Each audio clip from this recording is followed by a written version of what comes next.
Why is my competitor SEO outranking me?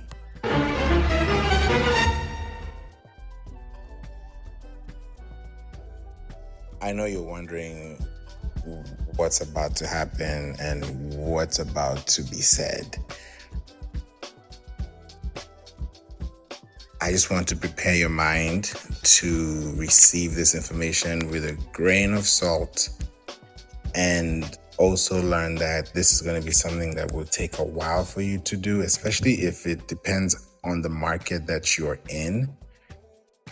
If it's a high competitive market, then that might be a little different for you. If it's a low competitive market, then you might have an opportunity. But the question of the day is, why is my competitor SEO outranking me?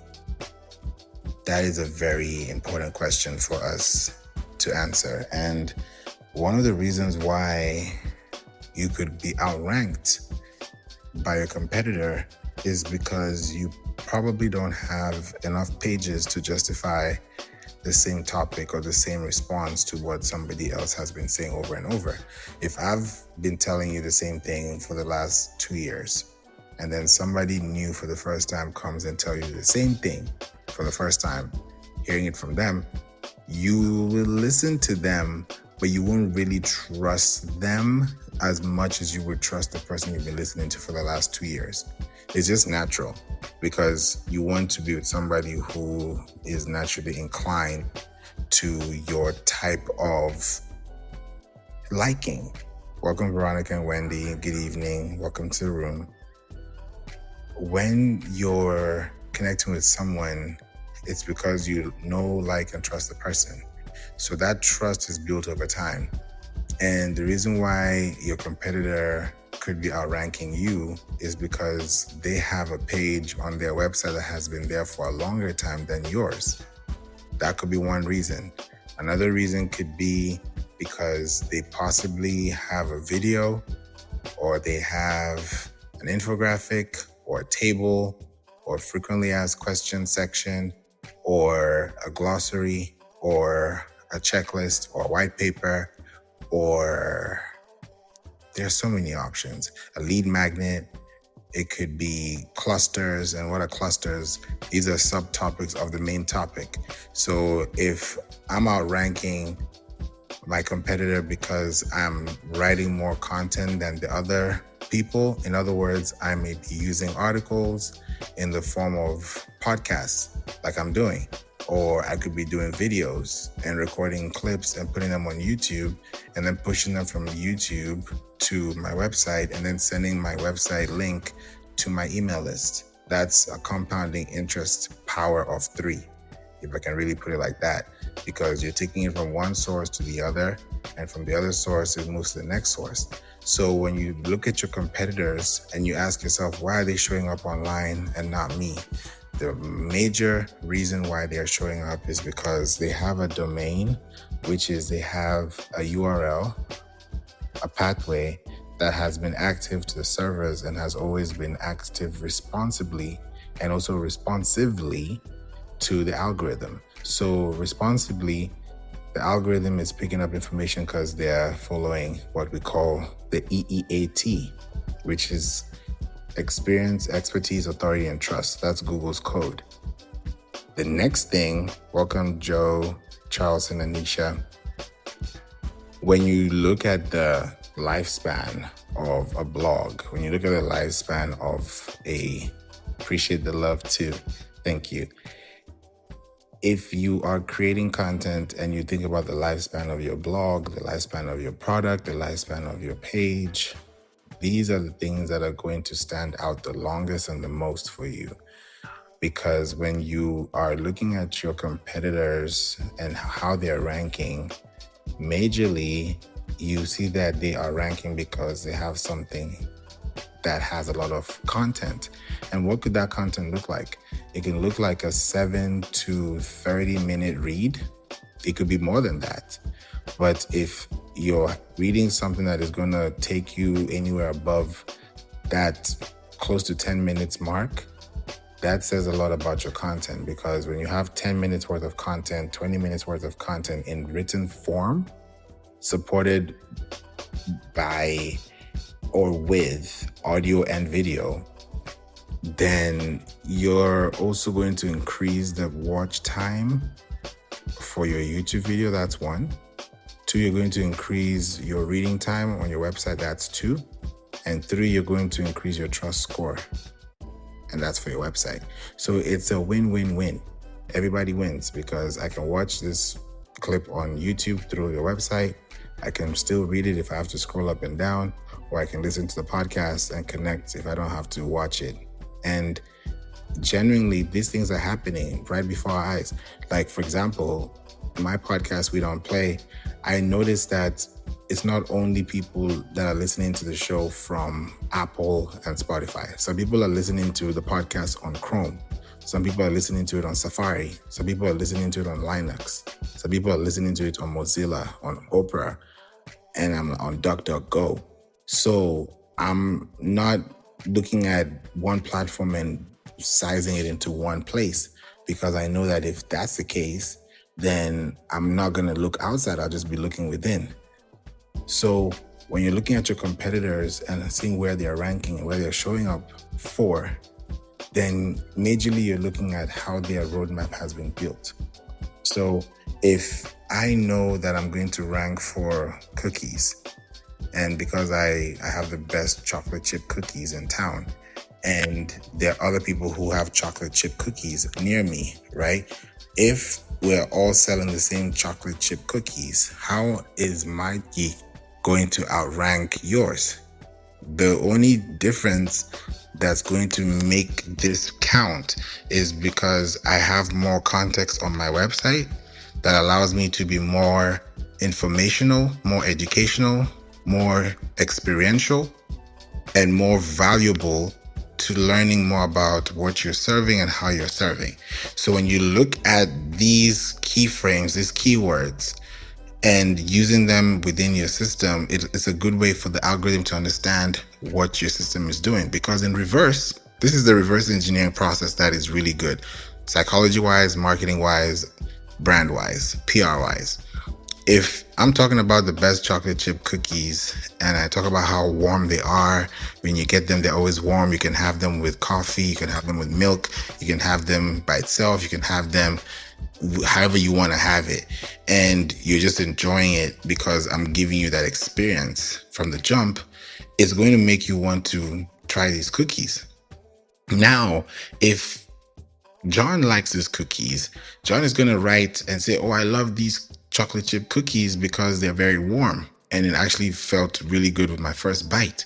Now, when someone is reading that, the algorithm is reading an off-page SEO, meaning that it's reading what John said in terms of the context warm and chocolate chip cookie. So if now somebody else comes, let's say Veronica comes and says, I like the cookies because it was warm and I feel like I can also make them at home because they have recipes that we can make at home as well.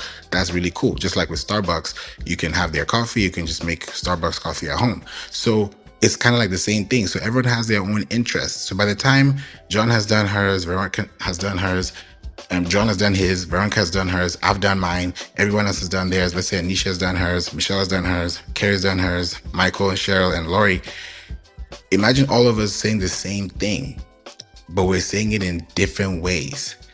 But at the end of the day, if I said chocolate chip cookie and it was mentioned 5 times, and the other competitor maybe was mentioned once, then I may have a higher opportunity score to show up above my competitor because there are more people that are recently talking about the chocolate chip cookie and how they're using it compared to someone else who is just having a website that shows products on their website.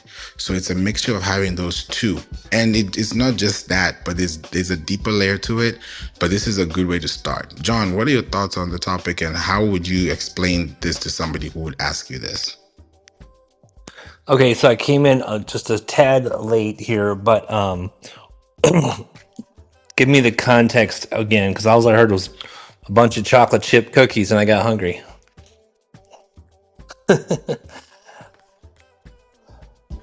Uh-oh, we lost Favour. Okay, guys, I'm gonna try to wrap this up from what I heard. How to outrank. Why is my Hey, Favour, are you back? Yeah. Now I Okay, can so hear it. tell me. Yeah, I said I came in a tad bit late, and all I heard was about chocolate chip cookies. So, what's the context of the question? You came in at the right time. So I was explaining chocolate chip cookies as an example of if somebody had a bakery or a cookie store and I was in the same, let's say, 10-mile radius with, let's say, 3 other bakeries or baking cookie stores that would have the same thing, same recipe, same everything, but just a different experience, how would one outrank the other? So I was using that as an example, and you could use any other example, but just Yeah, wanted to make sure somebody can understand how that works. gotcha. Well, my process, I'm not going to give you kind of like a fluffy theory answer. I'll give you kind of like my process. So, I always have to look at the competition, right? So, I personally, if you're taking notes or whatever, I have a piece of software. It's called Screaming Frog. You can download it for free. If it's a smaller website, it's free. If it's a bigger website, you got to pay for it. And then I look, have it crawl that website, and I analyze it, going, hey, what kind of content are they? What kind of content do they have on their website? Is it contextual? Is it relative? Is it, what kind of pages does it have? Does it have subtopics of it? Like for chocolate chip cookies, right? Does it talk about like how they're made? Does the type of chocolate chips, the type of flour, the type of what else? The type of ingredients, right? And then what are the options around that? So you got to look at all the different aspects of the topic, right? And so there are some SEO terminology which people throw around, but I'm going to leave all the super SEO topical language out of it and just talk like a normal human being. So look at all the different topics, subtopics of that industry or that competitor. So you're going to analyze it with a free piece of software called Screaming Frog. So you get to see all the different pages. What does all the pages talk about? What kind of internal links are going back and forth from the different pages? And then you can see if there is any other in external links pointing to them. So that takes a little bit more work. But if you wanted to outrank somebody, first you have to analyze what they're doing, right? You have to look at what they're doing. Look at what the top 3, top 5, top 10 are doing, and then what you're doing and what kind of content you're putting on your website. In Favour, I think a lot of people have missed the mark from the evolution of SEO has changed a lot over the last 25 years, especially Google. But if you're going to outrank somebody, you need to have a lot more topical authority. You can do it simply with better content, and you can have AI help you analyze that content. So that's another tool that we have in our toolbox, is to have AI help you analyze it, and have AI write a prompt for you to analyze it. So that's a little deeper subject, but one of the other strategies I use is, so once I know the competition, once I understand what kind of content they're talking about, what kind of content do I need? Do I need 40 pages? Do I need 100 pages, right? So, and then I'm going to get some external links inbound to my website. So a good example of a powerful website to get an external link is a press release. For about $400, you can get a Yahoo News press release. So I would do a news release, get a link from that high-powered press release over to my website. And that would be my process in kind of in a nutshell. Obviously, you have to hook up Google Search Console. You have to analyze the data coming from Google Search Console. But I mean, there's so much to it, and of course, it depends on the industry, the niche, the city, right? So if you're a local, are you in Chicago? Are you in the country? Are you in big city metro? Are you in more of like outskirts? And then so all of those things matter. And then a little thing that we don't talk about normally, which I'll share tonight, feeling a little bit more sharing mode, is getting engagement on your Google business profile. So if you're a local business and you want better Google business profile rankings, then talk about your brand more and get in more engagement. So brand and engagement, and I will leave it at that because everyone's going to say, well, what do you mean by brand? Get more brand engagement on your Google business profile, and I'll leave it like that. But that's what I would do. That's what I've done, and it works. I've got the Google data to prove it. So there you go. Back to you. Thank you, John. There is so much to unpack with what you said, and brand relevance is one of them. That is definitely one big factor, especially now with the rise of artificial intelligence, search engines, and answer engines. When your brand is put on the map and you're also being seen as the authority, it's a good thing because it also shows that you have content and you also have relevance in your expertise, because you could be talking about the same thing every time, but it could change. I'll give you an example of talking about the same thing every time and it still works over time. I'm actually going to put this link in the chat, and if you want to see this for reference purposes, please check this out. This is something that I'm happy it happened, because it says a lot about how when you write content and you use search engines, and like what we're talking about today on competitors and SEO rankings, it really plays a big role into how you move online and what you say and where you put your content. People say a lot, like on LinkedIn, that it's good to leave your comment on LinkedIn. Leave comments on LinkedIn, good comments. So I left a comment on LinkedIn 4 years ago. I just put the link in the chat. Now, this link you're seeing here from LinkedIn is a post that I made earlier today. And when you read it, you'll see I said that his name is Munir. Shout out to you, Munir. He liked my 4-year-old comment a minute ago. That was 14 hours ago. And when he liked the comment, this was a comment I made on Simon Sinek's post 4 years ago. So I even said it speaks volume about search engines. And what did Simon Sinek say? He said, when we care less about our people become careless. That was something he said 4 years ago. I made a comment. My comment was very simple. It was very quick. It was very straight to the point. And I didn't even use up to a full sentence. Yeah, it was very quick. And that was it. As soon as I saw that, I said, oh, okay. He liked my comment. And I said, this is very interesting. What are the odds that he's liking it? And all I said was, great point, Simon. That's all I said. I said, great point, Simon. And that was something that he liked 4 years later. And now we're connected on LinkedIn.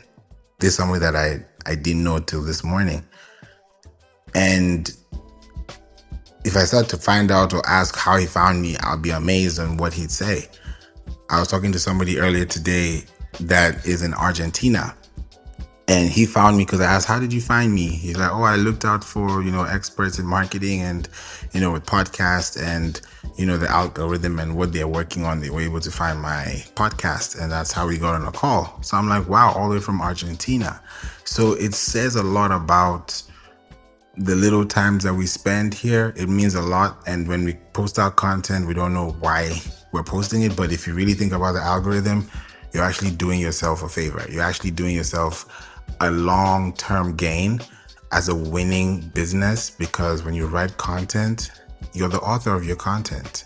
Just like your voice, you're the author of your voice. You're the owner of your voice. So when you speak, you have a specific frequency. You have a specific way that you actually say things. I learned this just the other day. We were having an interview. I had an interview with someone that I featured on the podcast, and I learned something very new. And if you've never heard this before, can't wait for this episode to drop. He said something, and he does this himself. He said that every person has, and I'm paraphrasing, every person has color. So your voice has a color. If you have a high pitch, a low pitch, a sharp, or whatever it is, you have a color. And that color represents the mood of your voice. Because your voice, of course, it makes sense because your voice is in hertz, because we listen by frequency and our ears can listen within a certain range of frequency. So, and frequency is also pointed to color, it's pointed to sound, it's pointed to sonics. So I was kind of geeking out in that episode, and I was learning so much from him, and it got me thinking. And I'm like, okay, my voice, what does that sound like? Some people say when they listen to me, they're calm. They feel like they're just relaxed. And some people say that, yeah, it's chill. So I hear all kinds of things, but I wouldn't know until I actually detect it or find out. But I'm guessing it's probably going to be blue. So that was his too. And we kind of have the same vibe too. So when I think about these things in my mind, I'm asking myself, in context of the conversation today, why is my competitor SEO outranking me? It's because their voice, their tone, their engagement, their branding, their color, their style, their format, their thinking, their message is resonating with the people who are connecting with them. Energy is just a match. If we don't match, we don't match. And it doesn't have to be a match. Not every match is a match either. So when you now look at your content and you see where your content is also being pulled from or pulled to, it also tells you where you can show up a lot. Because if you really think about this topic, or rather this question, if you want to know how your competitors are outranking you, do a very simple study.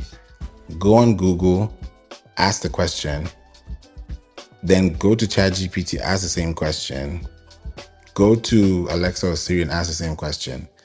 You don't have to go too far. Just pick your best out of those three. I've said this before.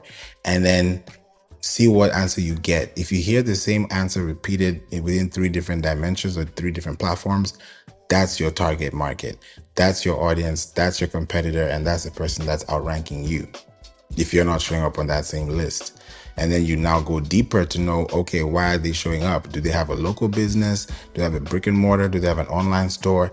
Have they been featured in articles? Do they have a fast website? Do they have citations? Are they showing up on other search platforms? Do they have social media? These are questions that you'll keep asking. Do they have email signups? Because emails also help with your competitor SEO. Because if you have emails and you send out emails to your community and those emails have links to your website and those web links are fresh, that sends new signals to the algorithm, which means you have new content, you have new viewers, you have new page views, and you have new links, which is a good thing. That's why YouTube thrives in videos, because every time somebody publishes a new video on YouTube, this is what it sounds like. Because when someone does that, it sends a notification to the subscriber's account dashboard, where all the people who have subscribed to that account get an email notification and they say, hey, this person just posted a new video. That's an email. That's sending you to youtube.com. youtube.com is a website, just like yourwebsite.com. So YouTube is doing exactly what I'm saying, but they're doing it their own way because they have an internal system. Just like when you post something for the first time on Instagram, or you post something on your website for the first time, or you have a blog or a podcast you publish for the first time, or you do something that is grand, or you get featured somewhere for the first time, post it on your website, post it on your social media, post it on a place that people can see it, but also push it to your email list. Because when you do that, you're sending new traffic to pages that have your name on it. That's why I was talking about your author profile in the beginning. Your name is on those other websites. So if someone's reading your article and you are featured on a magazine that is not on your website, but your name is on that page, that's still referencing you because you are linked to that page. So it's a win-win at the end of the day. The more places that people see you outside your property, the more people get to know that you are part of the community. So charity begins at home, and at the same time, you're able to build from where you've learned to now equip and enhance wherever you're going with the information you've gained. So it's a really good way to have that good balance in between those two. John, when you look at competitors and SEO and ranking, most people say, oh yeah, how long does it take for my competitor to outrank me, or how long does it take for me to outrank my competitor? Have you heard those questions before? And if you have, how do you respond?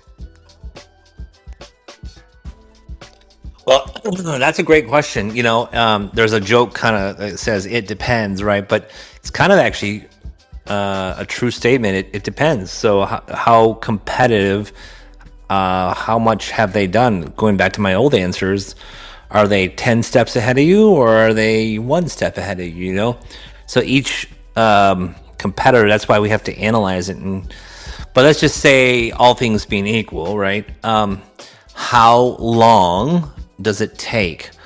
Gosh, you know what? That is a great question. It really depends on the niche, the competition. For instance, a lot of times, let me give you a really hard one. Right. So for instance, insurance is a huge industry, and they've had 20 plus years of, 20 plus years of having their own website, right? So someone says, hey, I want to outrank somebody for the term car insurance. Well, that would require probably 2 to 3 to 4 years worth of work with probably a budget of 100 to 200,000, maybe more per month to do that. So that's maybe more, maybe $500,000 a month. If you're just talking about a local person, like a local roofing company, right? That's a good one. One of my strategies is to start okay, you want to outrank them, but you have to think, what does that actually mean? And there, again, Favor's talked a lot about this over the years. But if you don't know it, you can quickly go into AI and go, hey, you can go into AI and just get this kind of overview. But there's the transactional words, there are informational words, there's the navigational words, there's the long tail keywords, right? So what does that actually mean? You want to outrank them. So you got to first know where they rank. That's why we do the analysis. And then figure out what keywords are missing. So a Favour, I don't know if you've seen this one, but SpyFu put out a GPT that they use their data on the GPT, and it's actually a really cool tool to analyze competition. But I mean, the question was, how long is it going to take? You can outrank somebody in 4 couple hours, right? Or you can outrank somebody in 3 months. It really depends on what keyword and how much competition. So one of the great things that I like to do, and I'll share with you freely, is use higher authority websites like YouTube, like LinkedIn, to test content. So write a piece of content or do a video and then title it what you're trying to rank for.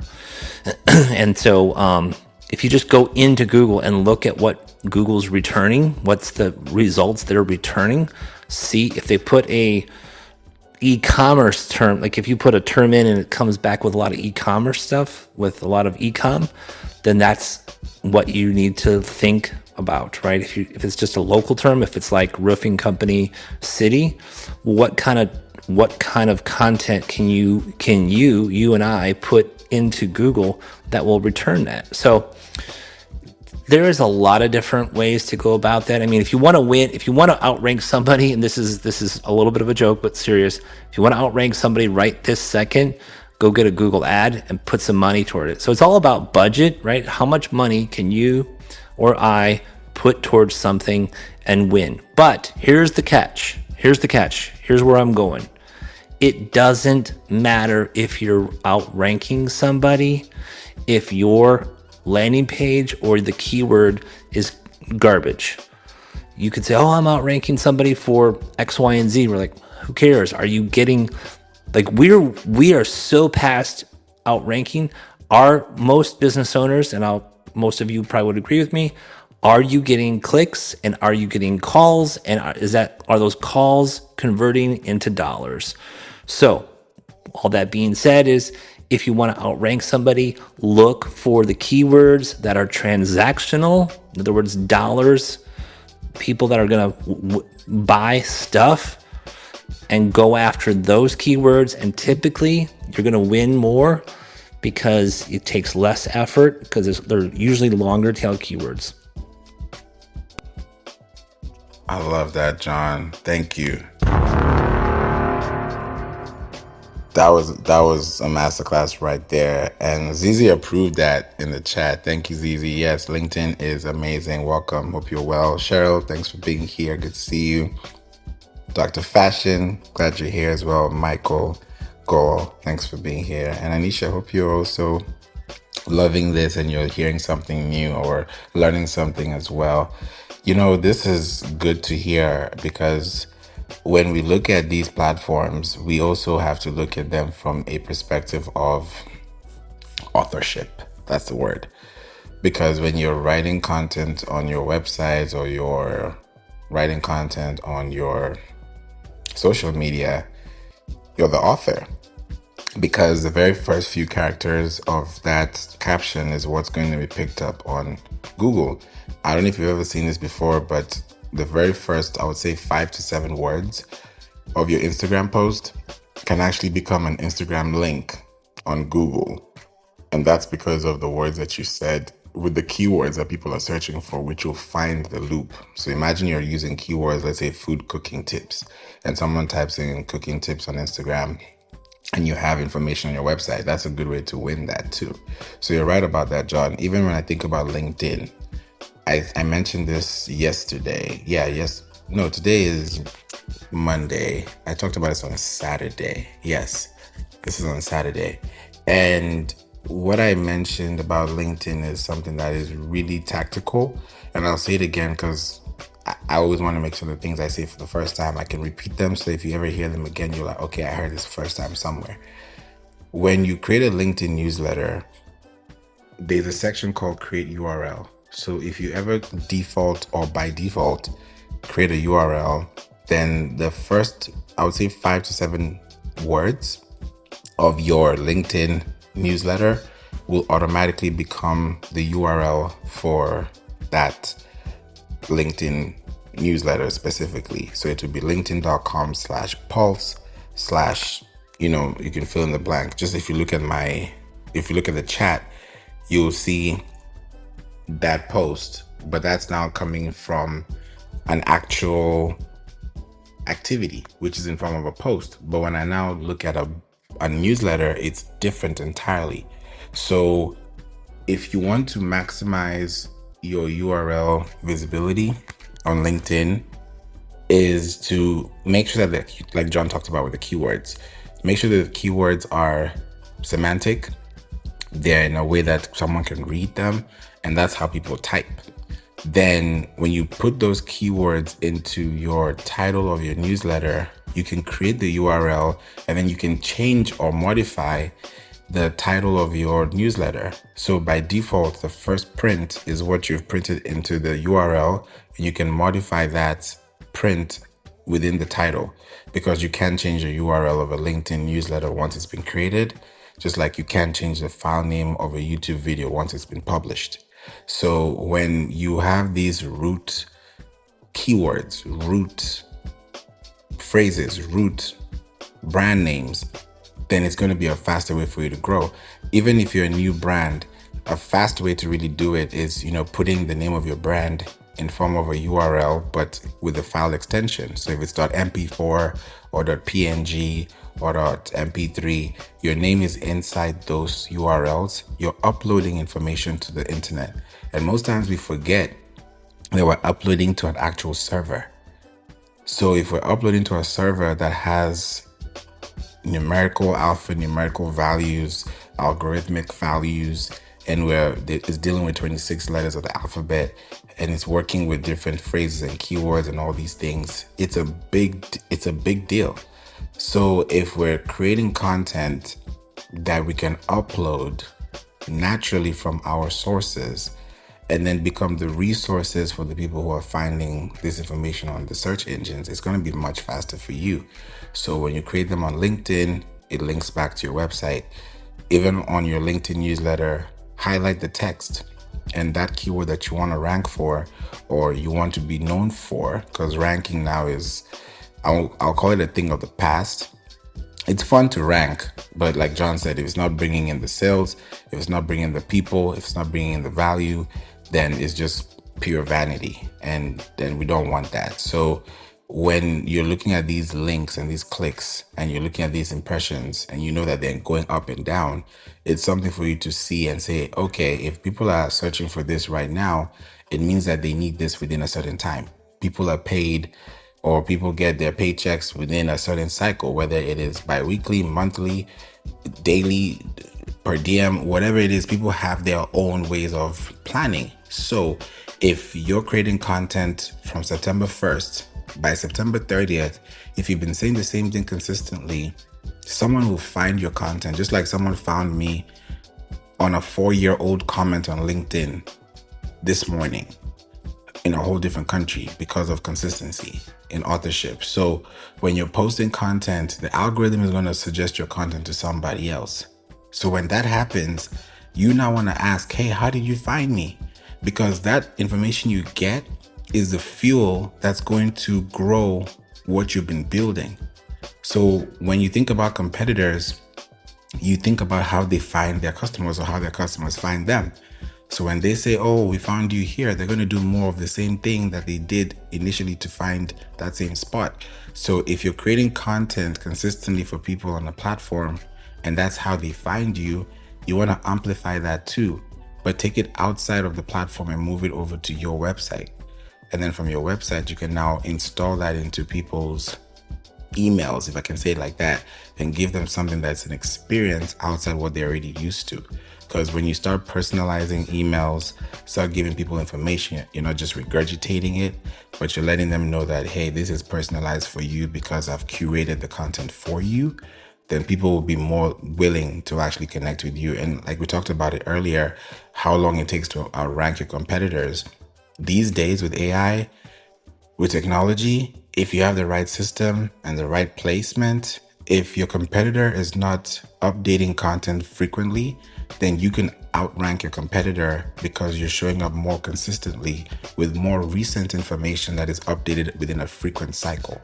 So if you look at the graph or the parameter between the two, it really depends on how frequent you want to keep doing it. So if I'm updating content, I'm creating content, I'm doing this consistently, then eventually I'll be rewarded because one day, someday, within the week, someone is going to look for this information and find me resourceful because there's more resources outside of what they just found the first time. And people don't trust you just because you have a ranking page. That really shouldn't be it. They're going to trust the fact that Google trusts you first. And that's why they're going to trust you, because Google trusted you first. So if they're going to trust you because Google trusted you first, then Google is going to give them your link. And now the ball is in your court to keep them, because you can get clicks all day. You can run ads all day, but to keep it is really where it falls between you and your business. Because I can get you all the leads, all the clients, all the sales, all the things, but it's the experience you give them that's going to make them stay. Some people will even pay more just to stay and experience the same thing that you could have been paying less for in a whole different experience. So it really depends on how you want this to show up online and where you want your business to be seen most times as well. We're looking at the holidays now. John, if you look at the holidays and where we're going to, what are more people looking forward to this holiday compared to last year, if you've heard anything? What are they what are they looking for? What's up, Rocky? Saw you come in there. Hey, that's a interesting question. Boom, boom, boom. What? Give me more like context. What are you referring to? What are they looking for? What? Products. What's that? Products. Products. Oh yeah. Well, I mean, there's so many different products out there. You can just go to Google Trends and see what's happening, see how the trend is happening. You can use AI to help you, right? So depends on what niche you're in, right? So if you're in the electronics niche or the makeup niche or whatever, but what I would probably do, I'm not, you know what? I'll be honest with you guys. I am not an e-com guy. I have worked in it. I actually had a whole nutrition business for a number of years, ranked #1 for a company, but I have been out of the e-com business. So I would look up what's selling on Amazon. I would look at what competitors are selling on Amazon, who's selling on eBay. Look at Google Trends. If you're in the e-com business, you need to keep abreast of what's happening. Look at all the again the transactional keywords: buy, right, sell, all those types of things, and use AI to help you. Hey, so here's a great thing to do. This is how I strategize. Go to chat, okay, and then you put in, it is now September 15th, and I sell this product. Okay, so you get to tell the chat if you know, and then if you're using ChatGPT, maybe you want to use Perplexity or Claude. Oh, and by the way, you can use Claude to help you rank in Google. I'll tell you about that in a minute. But use AI to help you strategize, to write prompts to help you strategize. So if you're in the e-com business, right? If you're in the selling actual physical products, I need to get ready for the holidays, for Christmas, right? Or Black Friday. And this is what I'm selling. This is what I'm seeing. Go analyze these websites. These are competitors. What's a great plan of keywords? How can I take this particular business to do X? What X is for you? It could be different for anybody, but typically sell, whoever. Now, I want to interject here. Just wait a second, because we have just touched a major milestone of a subject. We talk a lot about SEO. I love SEO. I've been doing SEO for 20 some years. But if your offer sucks, you will not be able to do anything. Okay? And we all know that, like, intuitively, but I just heard Russell Brunson say, okay, say this. So this is Russell Brunson. I'm repeating Russell Brunson. I'm giving him the credit. He was selling his iPhone. Like, he had his iPhone. He said, no, he had a iPhone up here. He goes, hey, I just got this new iPhone. I'm going to sell it. It's $800. Who wants it? Everyone's like, nah, I don't want it. Right? Long story short, he goes, okay, but this iPhone is my personal iPhone. I have all my contacts in here. There's Tony Robbins. There's all my, my connections, my networking over the last 20 years. I've got all the courses that I've ever purchased on this phone. Who wants it now? Like, and of course, there was a bunch of buildup. Like, this is what it is. This is how it works. This is what's going to do for you. Okay. So we all, as marketers, as business owners, need to understand this. Doesn't matter if you're ranking #1. Doesn't matter what people want. Is your offer good and people willing to buy it? Like, are you stacking value for your product or service? That was one of the takeaways that I had today. Okay. If I'm going to sell you SEO, you're probably going to go, nah, I don't want it. But if I said, hey, I can get you 10 hungry buyers for your product, that gives you a new understanding, a new look at how you're probably not even think in SEO. But if I go in there and I have a system where I can get your website with your great offer in front of those people, you're not going to question me, because I'm giving you the end benefit. So if you want to have a good A through Z front end traffic, back end sales, full funnel system in place for the holidays, for this year, for next month, for 2026, do what I'm saying to do is get your ducks in a row, get your website up, get your authorship up. We didn't talk about authorship, but authorship is a really good thing we're implementing. We've been implementing.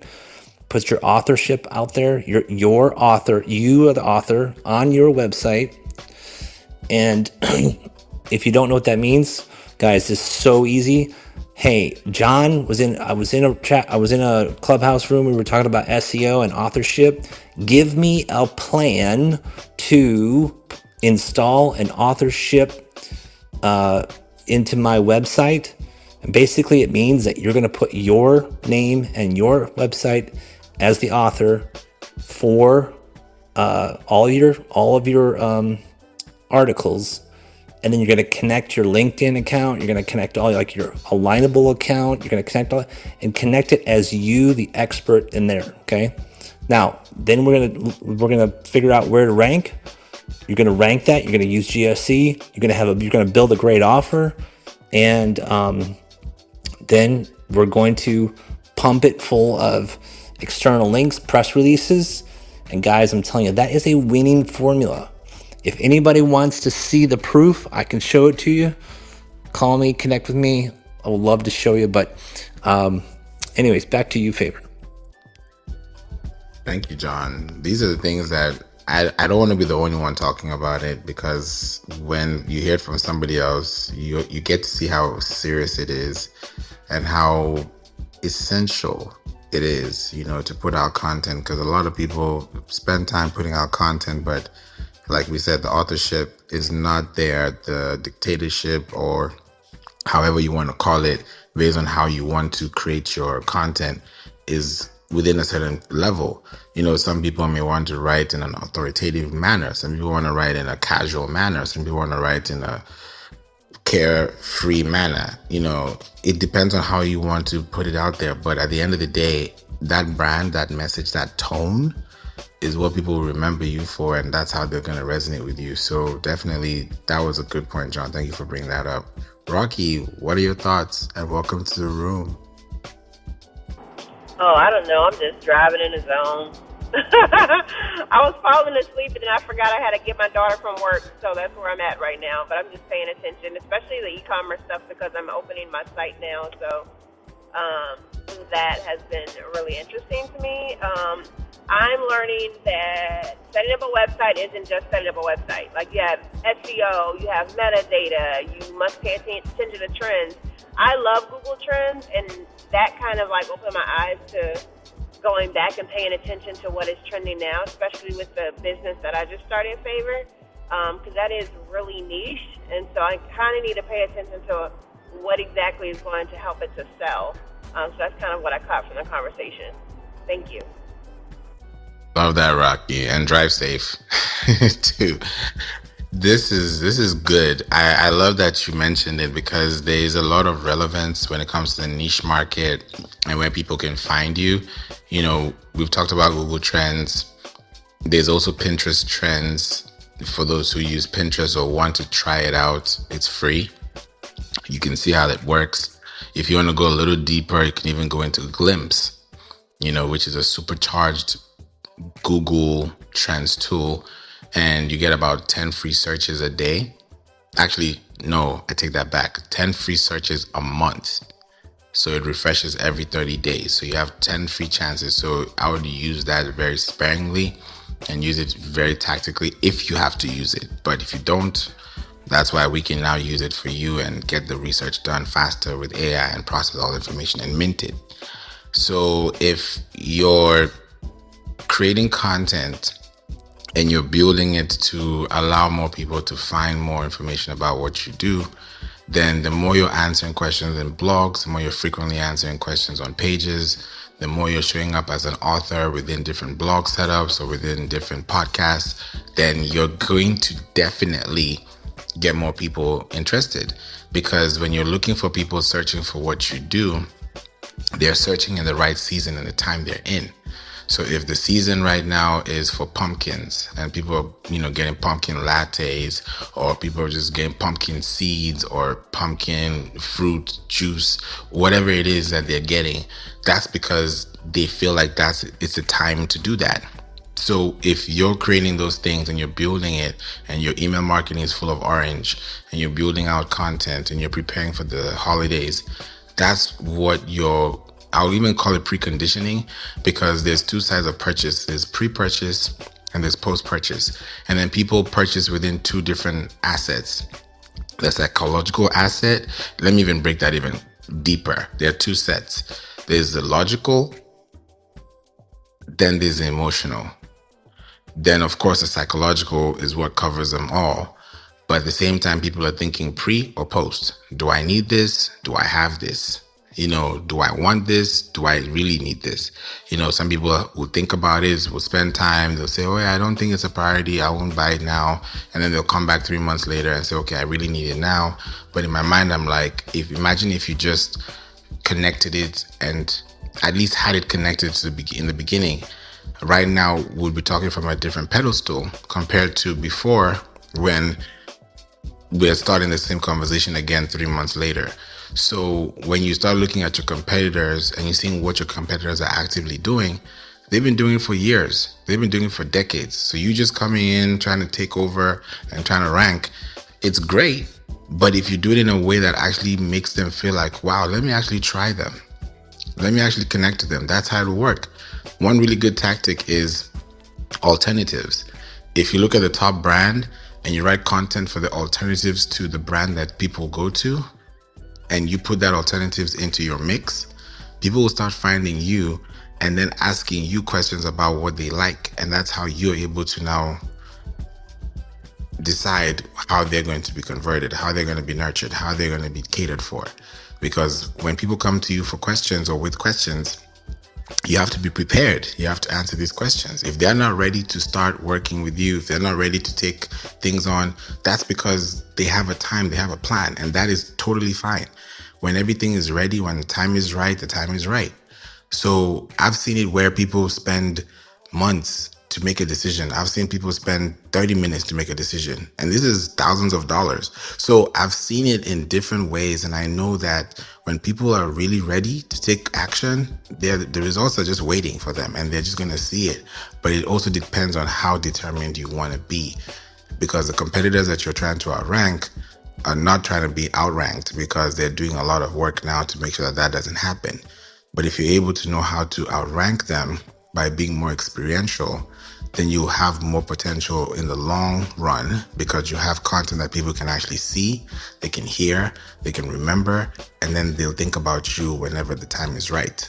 So for me, it's more of attractive marketing as opposed to push marketing, because I want you to feel like you've learned something that you actually need to gain more information and now apply it within a different, implementation strategy, as opposed to just listening to it only. So that's why it's very important to think about SEO today. But if you're thinking about your business and you're wondering why you're being outranked, it's your website. It's the quality of your website, the content of your website, the speed of your website, the depth of your website. Those are the things that are going to matter. It's your website at the end of the day. If you don't have a website today, you can't even be talking about competition, because you need something to compete with. So that's really where you have to think about dominance, but also think about it from a search perspective. It can really help you long term as well. So if you're thinking about your business and you're thinking about different things, it's just a way of you learning how these things can work for you as well. Adam has a question. Is it possible to gain not only traffic, but conversions without paid ads? Let me see. Is it possible to gain not only traffic, but conversion without paid ads? Yeah, it is. It really is. It's really possible to do that, because when you think about ads are just like, how do I say this? Ads are just like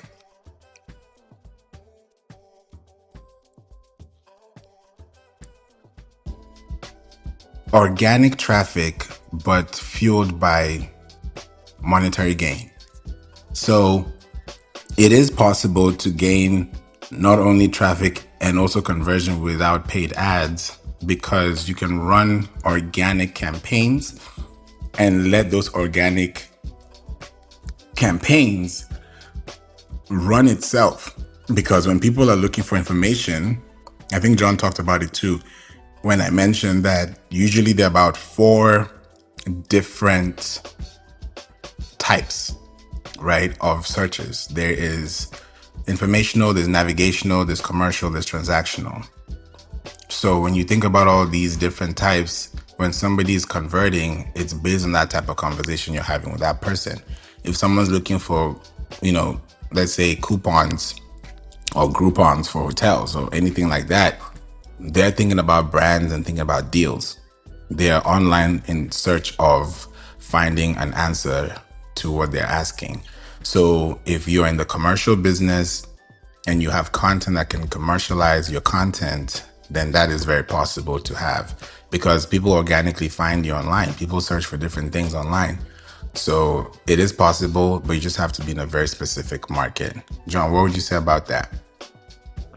Adam, looks like you're a developer. Is that true? You can answer in the chat, or if you want to come up. Yeah, you are a developer. Okay, so tell me if I'm wrong or right, but you're looking to develop websites, or you have developed websites in the past. You just want to make sure that they're getting, not just being developed like what we said, but being found and then actually converting that traffic for ROI, right? Is that true?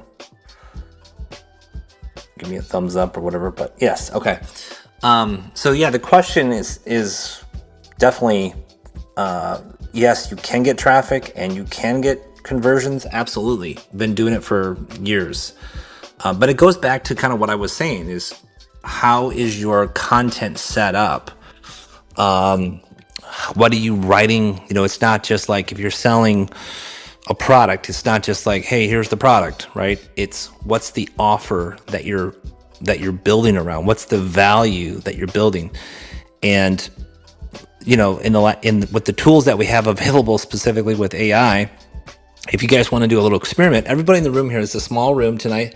Everybody in the room here, what I want you to do, so it's a work in action call tonight. Okay.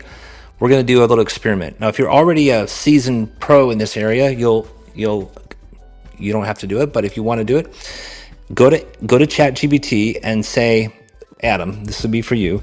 I want to build a website that will have a good content based around X. Help me build a prompt for that. Okay, so what you're going to do is you're going to prompt the chat to help you build a prompt. Okay, and then ask me 10 questions to help build the prompt around whatever subject or niche you're going to do. And then the whole goal of this is to help you think through the process of not only just building a good website, not a good looking website, but a search friendly website and a conversion friendly website. So again, it goes back to the offer, right? And so if you're taking notes, or if you just want to chat this, put this on your laptop, your phone, or whatever, there is a copywriter that I follow. His name is Todd Brown. He lives in Florida. And now we all know copywriters from the past. And if you don't know what a copywriter is, he's a person who writes copy to typically evoke an action or, to sell something, right? So you're writing copy, and there's a ton of things you can learn. But if you want to kind of have the easy route or the quick route tonight, you can have AI write it for you. So you built the website, you have some content up there, but what are your offers? What's your content around that? And of course, Adam, you've got the top of the funnel people, right? They're just searching informational stuff. Middle of the funnel, bottom of the funnel. Bottom of the funnel is the buyers, right? So Todd Brown's a copywriter. So you're going to go into ChatGPT and you're going to say, help me write copy or text for this product, for whatever product you're selling, in the style of Todd Brown. Okay. And he has a method he designed called E5, like the letter E5. And if you go study that, he actually has a book. I would highly recommend that.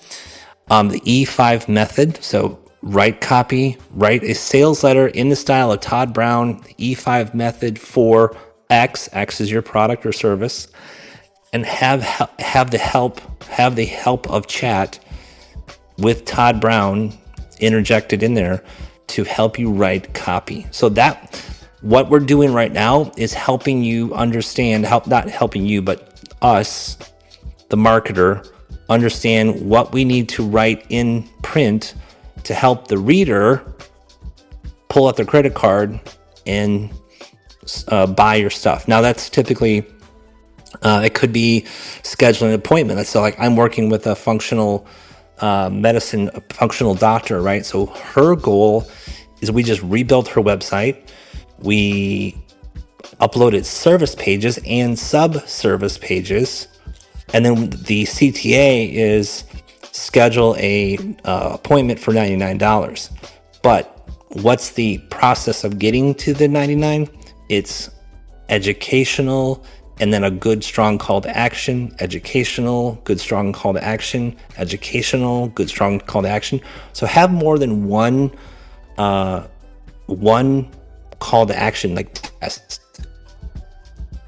So hopefully that helps.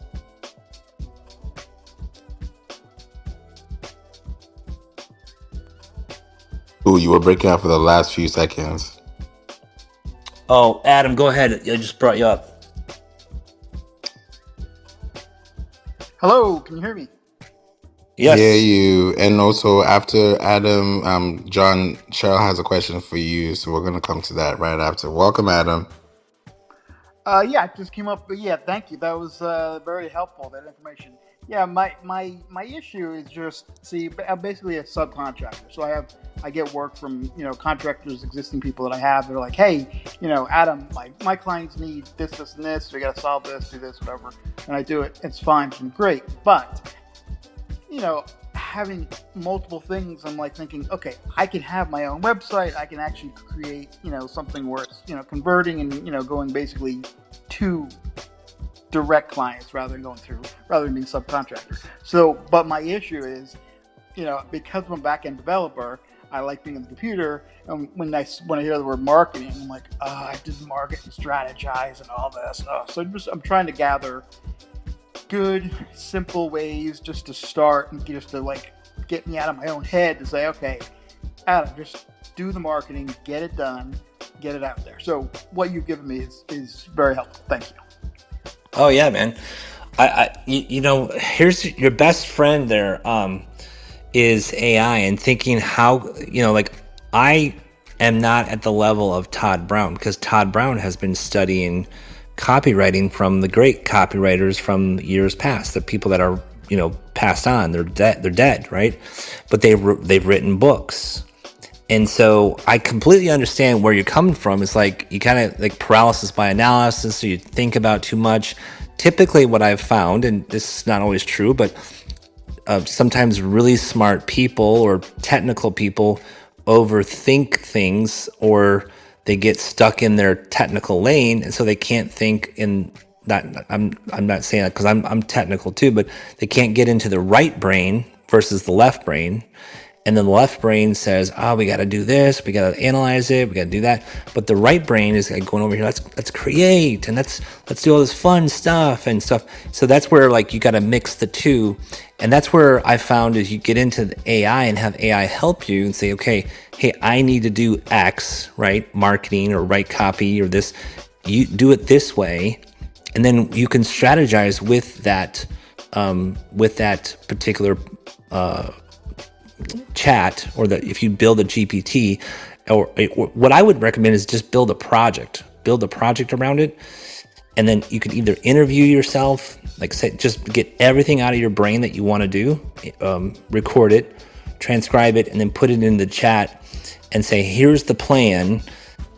Tell me the exact step-by-step. Because typically a technical person has a lot of stuff in their brain.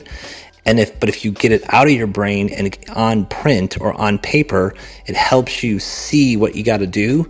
And then you can mentally check it off, and then of course check it off on the paper, and it will really help you accelerate getting stuff done. Now, what you want to do with the marketing part of it depends on what you want to do with the marketing, right? So you maybe do a little bit more research and checklists on that part of it, but hopefully that'll give you a really good head start.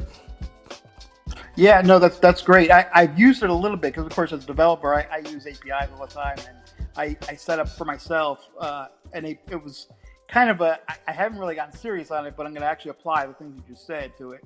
I've taken the AI, I think I used ChatGPT, I forget which model, API, and then I connected the 11 Labs voice thing API. So any responses coming out I just picked a voice. So then it's almost like I'm actually talking to somebody as I'm prompting whatever it is.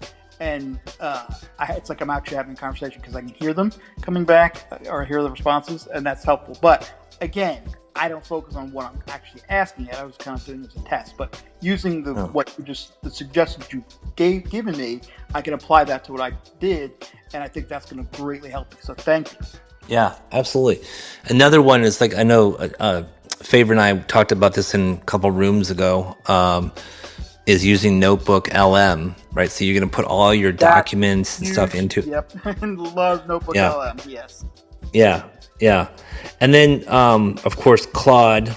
Favour, we need to do a room about this, but you can actually rank a Claude artifact, which is basically a Claude page in Google.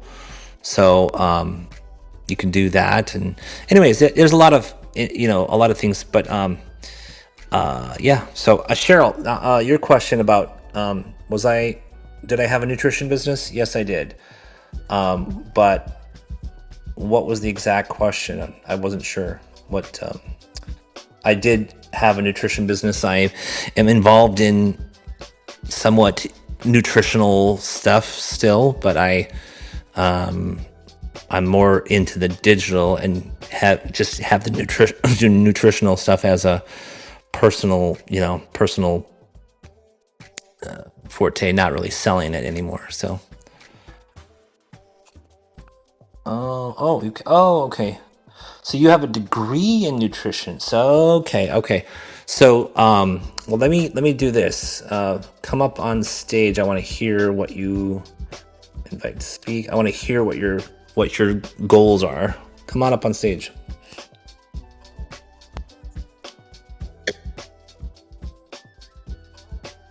Cheryl, you gotta hit the. Oh, hey, there you are. So, Okay, Cheryl, Yes, I can. Tell us about what you would like to know, or what your goals are. Okay, so I do have a degree in nutrition. I haven't, I don't use it the most at the moment, but I am curious because I do know you can do a lot with it. So goal-wise, I'm not sure I have worked more or less in those areas, but I'm just curious. That's all.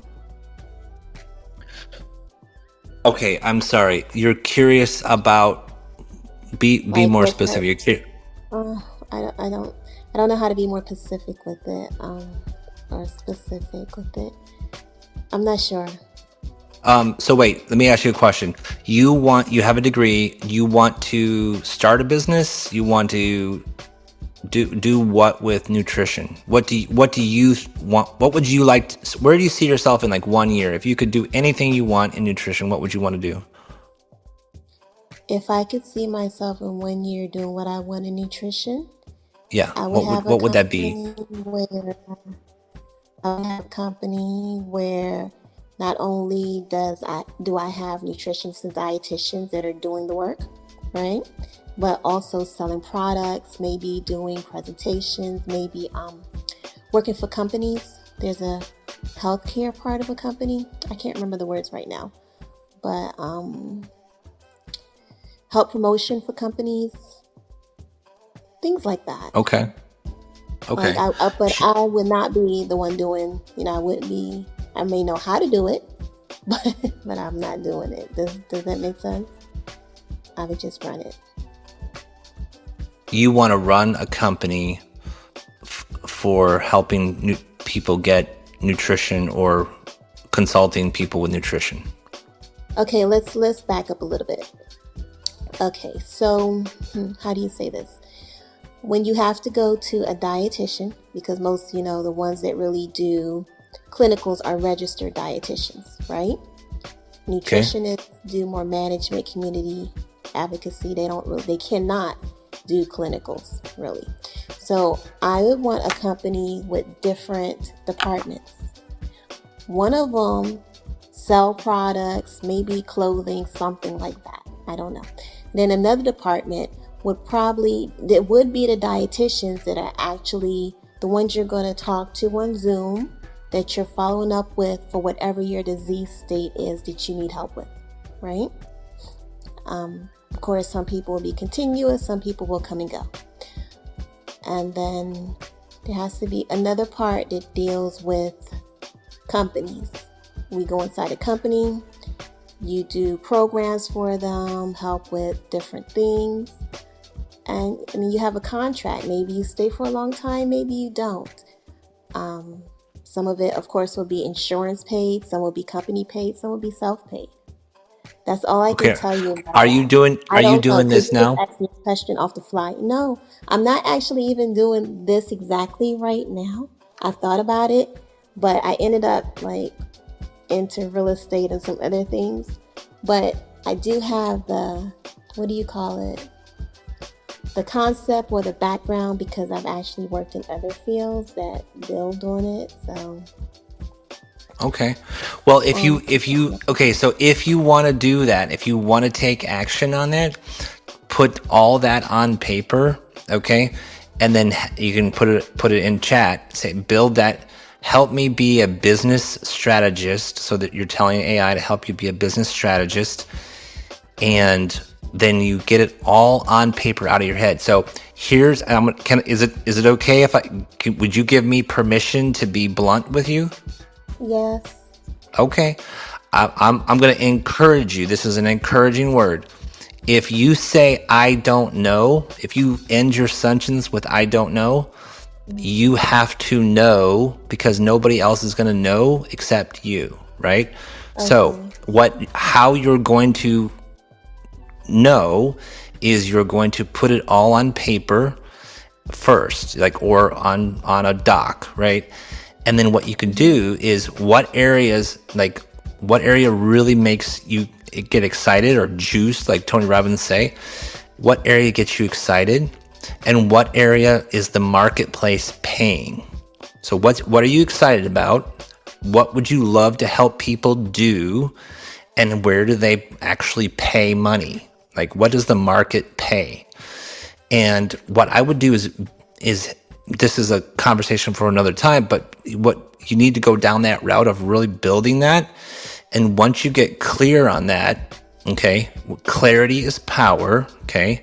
And once you get clear on that, then you can come back in the room and you can take the next step and say, okay, I need to build a website around this, which helps me build an offer for those services, and then do a test launch, right? And then it's not really about SEO right this second. It's about just building and making offers. And if you're not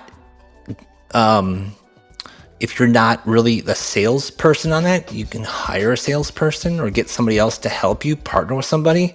But that was my initial reaction or suggestion to you. Okay. Mm-hmm.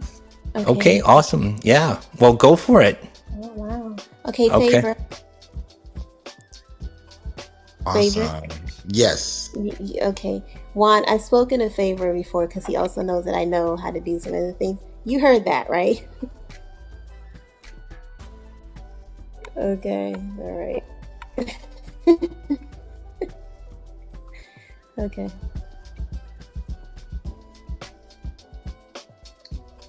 Awesome. This was good. Nah, thank you for these questions, Adam, Cheryl, John. This has been a great time. And I know it's also late because I wanted to do a room this evening and just, inform you all about this topic, because there's a lot of questions that keep happening and keep going on. I mentioned this in the last room, and I'll say this again before we close, is that there's a time that a specific company that is based in Maryland, and they handle post-op recovery.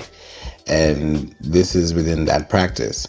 And when they reached out to me, this was like during the springtime. This was actually when they were in their off-peak season, because Usually when it gets towards the end of the year, that's when they have a lot of clients because it's a lot of recovery. It's fall, winter season. So I learned about seasons and clients and businesses because every business is different. So I got to know about their business and I said, okay, if this is how your business is going to run, then let's give it at least 3 months to make sure that we can show up. And this was 3 years ago, 2025, 2022. Yeah, this was 3 years ago. And they didn't have a website that was picking up and also getting contacts. So that's the first thing we did to make sure that we were getting contacts, because there's no point of getting traffic without contacts. So we got the contacts, and then at the same time, we went out writing content about post-purchase, like foods to eat after recovery. What type of fruits do you have to eat? This is the kind of things that happen all the time, but people learn these as we go.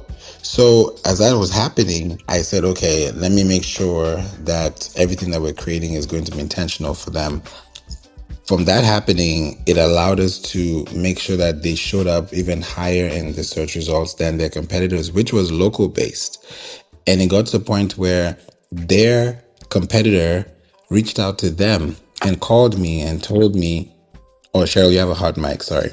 They told me that they were given a call by their competitor saying that their clients are referring their business to them because of how well they've represented themselves online, because they're giving more information that's educational and they have a better online process when it comes to a system and, onboarding.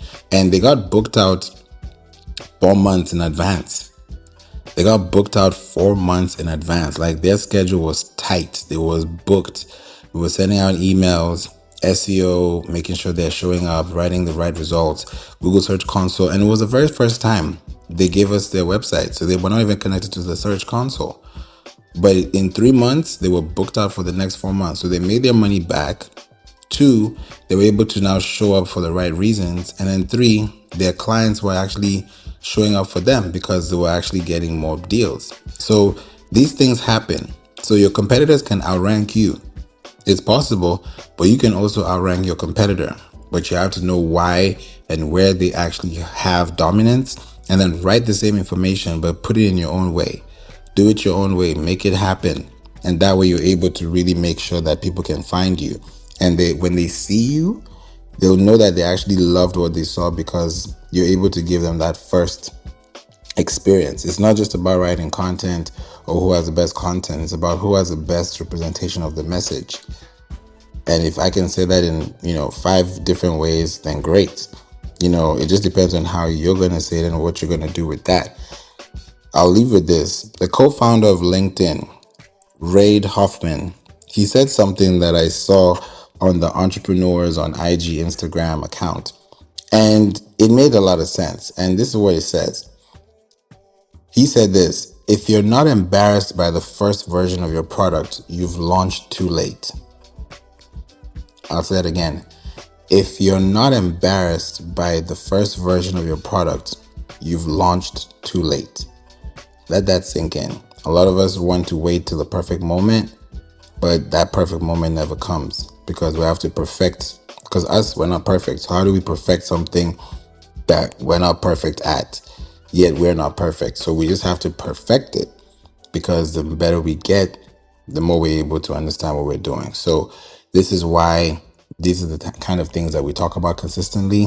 And if you do these things, correcting every single every single method that creates a pathway for you, the faster it will be for you to actually show up on those results. Not because you're showing up faster or because you have more recent results, but it's because you're giving the passion, and the passion is being driven from how you say it. Because we can both say the same thing, but if I say it with more passion, you will feel it more than the other person that just said it because he had to say it or she had to say it.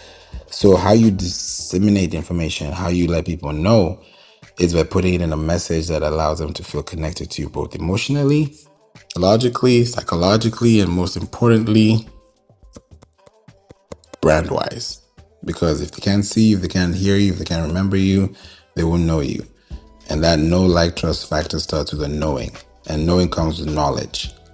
Knowledge, the root word is know. So when you know something, you do better. When you know better, you do better. So this has been great. I love that we talked about this today. So thank you, John, for being here. Thank you, Cheryl. Thank you, Manu. Thank you, Michael, and any other person that's listening to this too. I appreciate you for listening. I hope this gave you some insight so you can learn how to be better and outrank your competitors by using more SEO, but doing it in a way that is ethical and tactical, but eventually experiential for you and your business. So with that said, I hope you have a wonderful night. I'm going to see you guys in the next room. I'll be back again, and I look forward to connecting with you all soon. You're welcome, Manu. Thank you for being here again. Have a blessed night. Connect with me online, offline, wherever you see me. Let's have a conversation. Talk to you soon. God bless. Good night. Bye. Now, that was an episode, right? Thank you so much for listening to the We Don't Play podcast show. I'm so glad that you're here and you are sticking tight with us, especially to the very end. Now, this is season 11 and we're going to do it differently. And I want to make sure that every episode you listen to has something to give back so that you can also learn more after you listen. Now, We Don't Play podcast show is where you listen, you live, you learn, and you earn. So if you're in any of those positions out of those 4, please make sure that you reach out to me. Send out an email through info@playinc.online. That's info@playinc.online. Or you could go to playinc.online, which is a website, www.playinc.online, playinc.online, and schedule a call so that we can get you on an SEO discovery call to talk about your business and help you with your marketing needs. Thank you so much for listening, and I hope this helped you. See you in the next episode. God bless you. Jesus loves you.